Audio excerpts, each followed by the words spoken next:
Hi, வாங்க இன்றைக்கி நம்ம தவாவில் எப்படி பீஸா பண்ணுறதுன்னு பார்க்கலாம். அதுக்கு நான் 1.5 கப் மைதா மாவு எடுத்திருக்கேன். 1.5 கப் எடுத்துக்கலாம். நம்ம இதில் நீங்கள் கோதுமை மாவு கூட ஆட் பண்ணிக்கலாம். கொஞ்சம் சுகர் ஆட் பண்ணிக்கலாம். நம்ம பேக்கிங் சோடா, இப்போ சால்ட் ஆட் பண்ணிக்கலாம். இப்போ கொஞ்சம் தயிர் ஆட் பண்ணிக்கலாம். நம்ம தயிர் ஆட் பண்ணி நல்லா மிக்ஸ் பண்ணிடலாம். நம்ம இதை நல்லா மிக்ஸ் பண்ணிவிட்டு ஒரு டோ மாதிரி ரெடி பண்ணிக்கலாம். நம்ம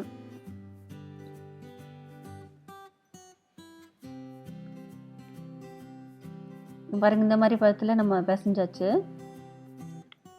ஒரு 3 to 4 hours நம்ம நல்லா ஊற வைக்கணும். இதை நல்லா ஆயில் போட்டு நல்லா இந்த மாதிரி மிக்ஸ் பண்ணிடலாம். கொஞ்சம் ஆயில் போட்டுக்கலாம். இந்த மாதிரி நல்லா பிசைஞ்சிக்கலாம். நல்லா பிசைவு நல்லா ரொம்ப சாஃப்டாக இருக்கும். நல்லாவும் இருக்கும். நம்மளுக்கு சாப்பிடும்போது ரொம்ப சாஃப்டாக இருக்கும். இந்த மாதிரி சப்பாத்தி கட்டை வச்சு நம்ம நல்லா தேய்ச்சிக்கலாம். நம்ம நல்லா சப்பாத்தி கட்டை வச்சு நல்லா ரொம்ப அழுத்தி இது பண்ண வேண்டாம். மாதிரி நம்ம ஹோல் போட்டுக்கலாம். அப்போ தான் ஈவனாக குக் ஆகும். அதனால நம்ம ஹோல் போட்டுக்கலாம். நீங்கள் கோதுமை கூட ஆட் பண்ணிக்கலாம். நீங்கள் மைதா மாவு அவாய்ட் பண்ணிட்டு கோதுமையில் கூட நீங்கள் இதை பண்ணலாம். அதுவும் நல்லா தான் இருக்கும். நம்ம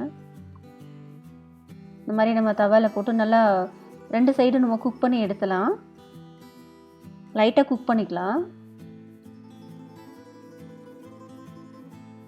பாருங்க, குக் பண்ணியாச்சு. இப்போ நம்ம சாஸ் தடவிக்கலாம். டொமேட்டோ சாஸ் தான் நான் யூஸ் பண்ணியிருக்கேன். நல்லா ஸ்ப்ரெட் பண்ணிக்கலாம்.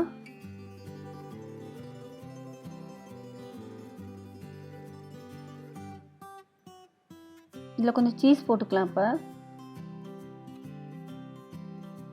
நீங்கள் வேணால் கேப்சிகம் போட்டுக்கலாம். நான் இப்போ கொஞ்சம் கீரை ஸ்பினச் போட்டிருக்கேன். இது குழந்தைங்களுக்கு ரொம்ப பிடிக்கும். இந்த மாதிரி போட்டு கொடுத்தோன்னா சூப்பராக இருக்கும். ஸ்பினச்சு கொஞ்சம் ஆனியன் ஆட் பண்ணிக்கலாம். நீங்கள் வேணால் மஷ்ரூம் போட்டுக்கலாம், இல்லைனா கேப்சிகம் போட்டுக்கலாம், கார்ன் கூட போட்டுக்கலாம். இதில் நல்லாயிருக்கும். இந்த மாதிரி சிம்பிளாக பண்ணிக்கலாம். நம்ம குழந்தைங்களுக்கு ரொம்ப பிடிக்கும். இந்த மாதிரி சிம்பிளாக பண்ணுறது. சீஸ் போட்டுட்டு சூப்பராக இருக்கும். செம்ம டேஸ்ட்டாக இருந்துச்சு. நல்லா சீஸ்லாம் நல்லா மெல்ட் ஆகி கிட்ஸுக்கு ரொம்ப பிடிக்கும். இந்த மாதிரி ரொம்ப சிம்பிளான பீஸா தான். இந்த மாதிரி ட்ரை பண்ணி பாருங்கள். எப்படி இருந்துச்சுன்னு சொல்லுங்கள். ரொம்ப சூப்பரான கிட்ஸுக்கு பிடிக்கும் ரொம்ப. பாய்.